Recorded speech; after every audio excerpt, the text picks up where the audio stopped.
آج آپ first class پرواز کرتے ہیں، کل آپ کو سامان کے طور پر لے جایا جائے گا۔ ہمیشہ عاجز رہو، لوگوں سے ہمیشہ پیار اور حسن سلوک کرو۔ کبھی کبھار میتوں کو سرد خانے میں رکھ دیا جاتا ہے۔ ذرا محسوس کرنے کی کوشش کیجئے کہ میت کے لیے سرد خانے کے منفی درجہ حرارت میں کئی دنوں کے لیے لیٹنا کیسا عذاب ہوتا ہوگا۔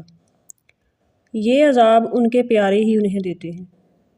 ایک دوسرا اذیت ناک اور شرمناک معاملہ میت کو یورپی ممالک سے پاکستان لانا ہے۔ کیا آپ جانتے ہیں کہ ایسی میتوں کی سب سے پہلے امبالمنٹ کی جاتی ہے؟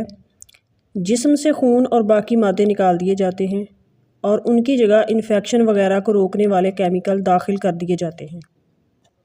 اس عمل کے لیے سب سے پہلے میت کو برہنہ کیا جاتا ہے، پھر گلے کی سائڈ پر کٹ لگا کر وہاں سے گزرتی ایک بڑی شریان کو ہلکا سا باہر کھینچا جاتا ہے۔ اس شریان کو ہلکا سا کاٹ کر اس میں کینولا داخل کیا جاتا ہے اور شریان کو باندھ دیا جاتا ہے تاکہ کینولا باہر نہ نکلے۔ یہ کینولا دوسری جانب سے ایک مشین سے لگا ہوتا ہے۔ وہ مشین ایک مائع جسم میں دھکیلتی ہے جو سارے جسم کی رگوں میں پھیل جاتا ہے۔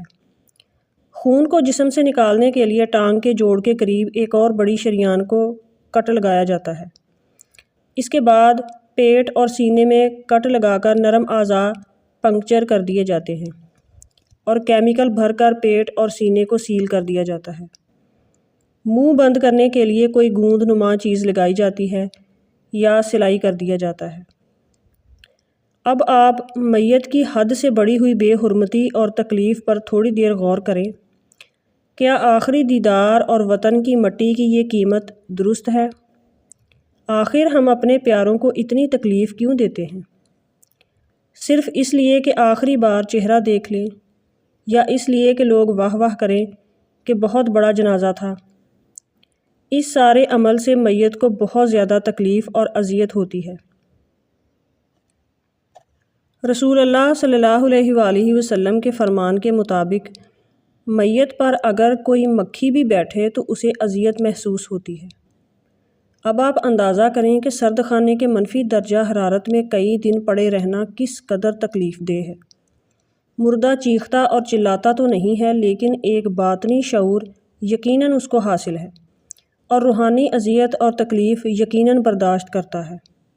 بعض اوقات قتل یا ایکسیڈنٹ کا معاملہ ہوتا ہے، ایسی صورت میں تو مجبوری ہوتی ہے، لیکن اس کی گنجائش کسی صورت نہیں نکلتی کہ بیٹی UK سے آنے والی ہے، ایک بیٹا امریکہ سے آنے والا ہے، ایک بیٹا کینیڈا سے آنے والا ہے، تو باپ کو دیکھنا چاہتے ہیں۔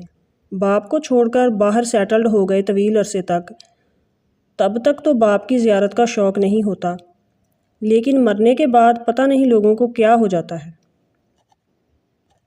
لوگ یہ سمجھتے ہیں کہ شاید ہماری زیارت سے والد کے اوپر رحمتیں نازل ہوں گی، یا اپنے سکون کے لیے کہ ہم آخری وقت چہرہ دیکھ لیں تاکہ بعد میں ہمیں اذیت اور تکلیف نہ ہو۔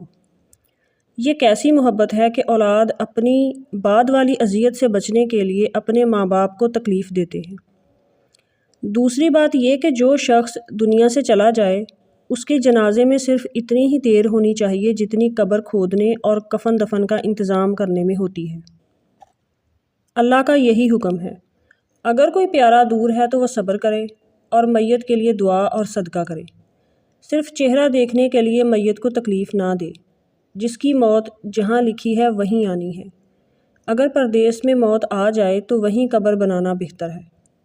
اللہ تعالی ہم سب کا انجام بخیر کرے اور سب کو موت کے بعد کی بے حرمتی اور اذیت سے محفوظ رکھے۔